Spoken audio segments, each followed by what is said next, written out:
You're watching Single Process with Joe and Bob. We created this video series to help you navigate the difficult process of divorce, and we hope this helps you on your journey. Our topic today is sex. This is my favorite topic. Well, you love sex. But I do. Just because I don't want to have it with my ex-husband doesn't mean I have no sex drive anymore, right? I don't know. I felt really uncomfortable getting undressed in front of somebody again after 15 years of marriage. Yes, I'm sure I'm not alone. You do it in the dark with Spanx on, and we're fine. Yeah. That's a great feel. All right. Well, we have a great expert with us today, Dr. Tammy Nelson. She is a PhD and a board-certified sexologist, which makes her an authority on sex. She's also written multiple books, including her latest, The New Monogamy, Redefining Your Relationship After Infidelity, which is actually about way more than just infidelity. Everyone should read this book. So thank you for being with us. Thank you for having me. So we like sex. Should we still like sex after a divorce? Why not? You're going into the best years of your life for sex. Really? Yeah, sex only gets better as you get older. You know, now you're more confident.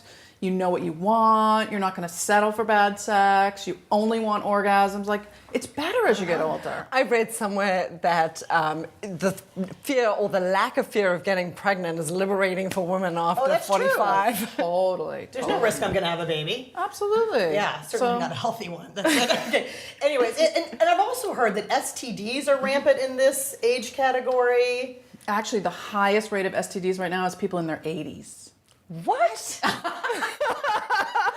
Because think about it, they always think, you know, I don't have a disease, so, you know, their partners die, or they go to the nursing homes, and everyone's having sex in the nursing homes. Really? And they're spreading all kinds of... I need to go to a nursing home ASAP. I heard this on the Howard Stern show, actually. He said it's like rampant. Yes. It is, it's rampant. But the problem is, you know, no one tells them wear condoms, and they're like, they never wore condoms, so they're like, they think they have nothing, but they're spreading all kinds of stuff. But I think coming out of a marriage, you haven't been using that kind of protection. That's true. And you don't really think about that. No, And you don't really want to. You don't really. Okay, here's a hot topic. Erectile dysfunction. Mm-hmm.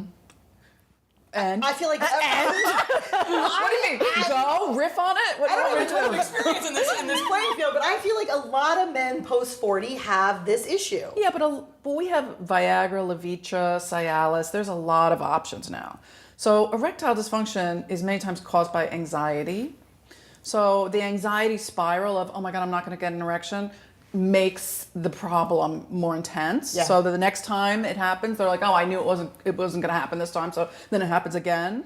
And so, you know, we have pills for that.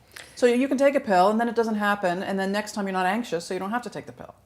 I just think a lot of women, as they get older, hit menopause, vaginal dryness. You didn't want me to raise that, but it's an issue. It's an painful awful sex. word. But people are just not willing to do what it takes to get back in the Healthy saddle. sex life. Right. Yeah. Right. Well, lube. You can never have too much lube. Yeah. You should have a little commercial thing along the bottom here. KY. Actually, there's a lot of better things than KY. Okay. Oh my God. Really? Let's start there. Okay, we'll put some resources on the website, some suggestions. You can go to my website. I got a lot of good resources. Yeah.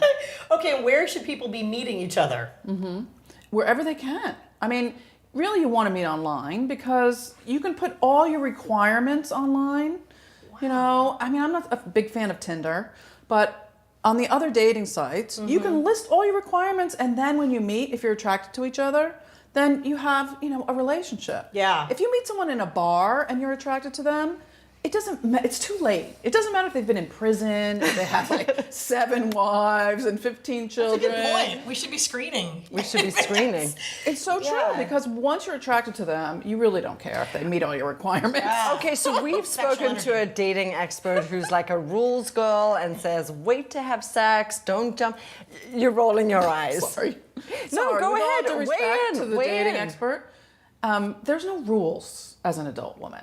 You know, the problem is that once you get divorced, then you're in your second adolescence. So you tend to go back to what you remember from your first adolescence, but it's not the same. You don't have to follow the same rules as, you know, prior to your first marriage when you waited for the guy to call you and you pretended you didn't like him. Yeah. Because the more distance you were, the more he would like you. No, it doesn't work like that anymore. That's how I got my husband, by the way.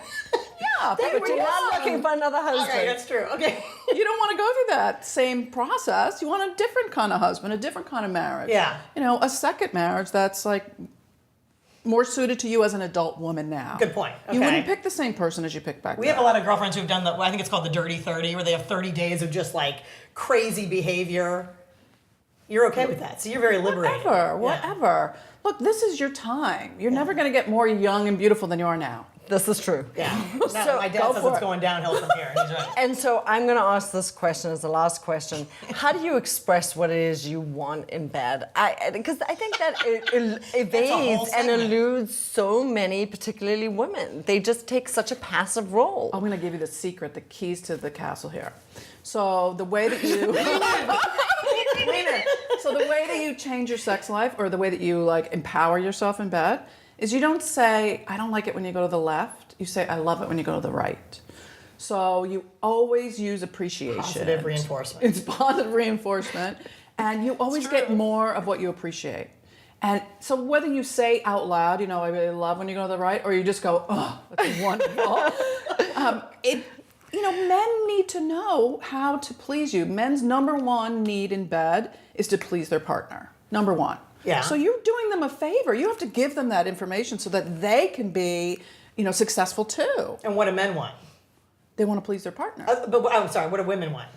They want to be pleased. If everyone wants to be pleased, Then everybody's why don't we eat a muffin in bed? That sounds sexual. Don't eat in bed. Awesome. Tammy, you. such terrific advice. Great advice. We're going to go out and have right sex. now. Yeah. All right. For information on how to have good sex and more, visit us at singleprocess.me.